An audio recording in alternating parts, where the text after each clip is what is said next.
Energy podcast. It's your girl, BBT, Brittany Turner. And I'm so super sad because this is the last episode of the first season. And we've had an amazing season, you guys. We really got into some good mom energy topics.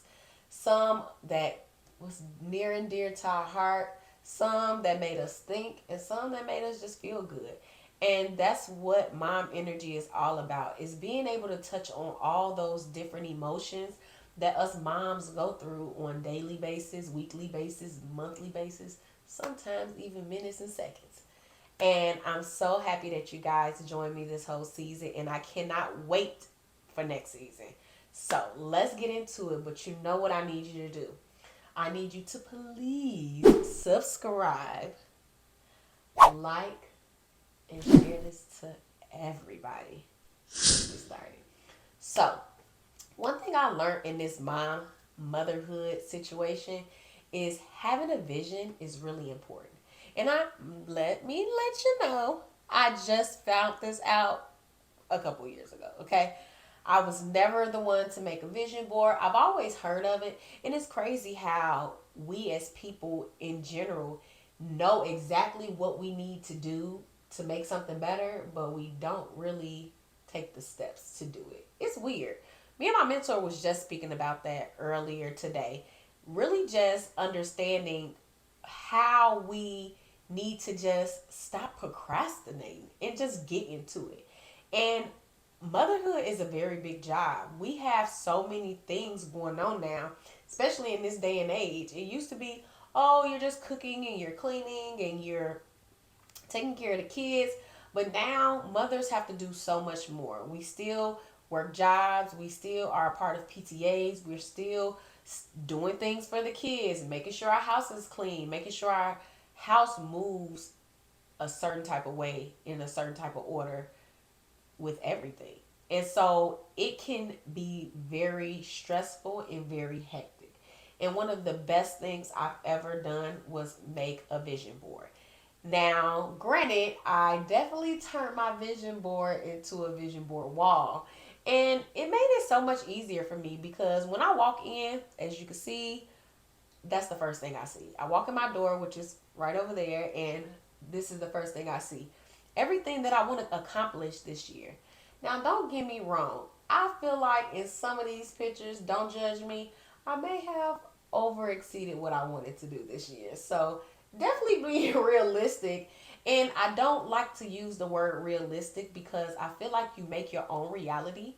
But being very conscious of how and what takes what type of time. And sometimes things take longer than just this quick situation.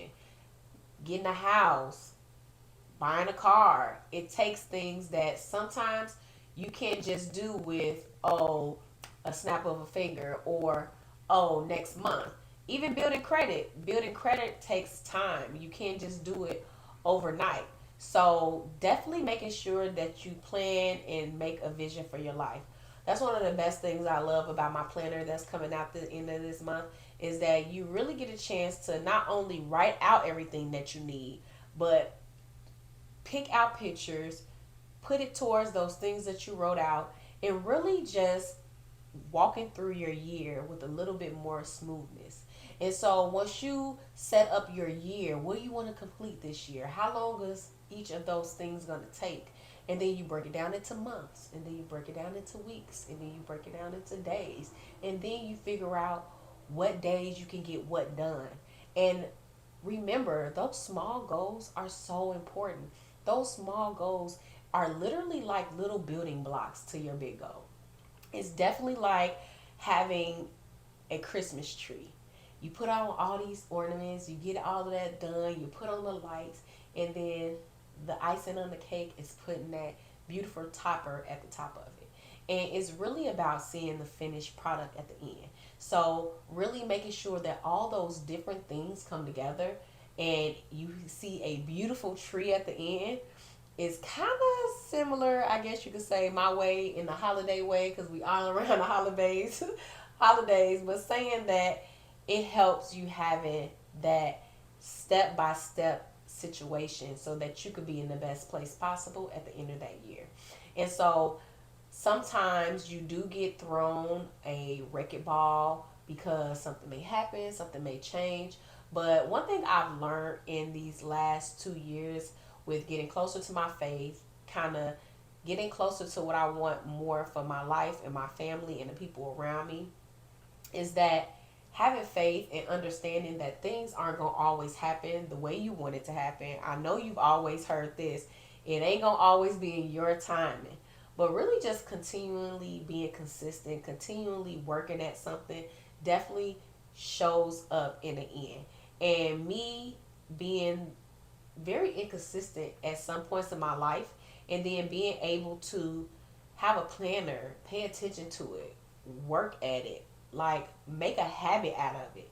It definitely helps me. That's another thing that's going to be in that planner, a habit tracker. Really just trying to change the trajectory of how you want your year to end by putting things in place, making sure you complete small goals, and of course, the most important thing is taking care of yourself throughout that whole process.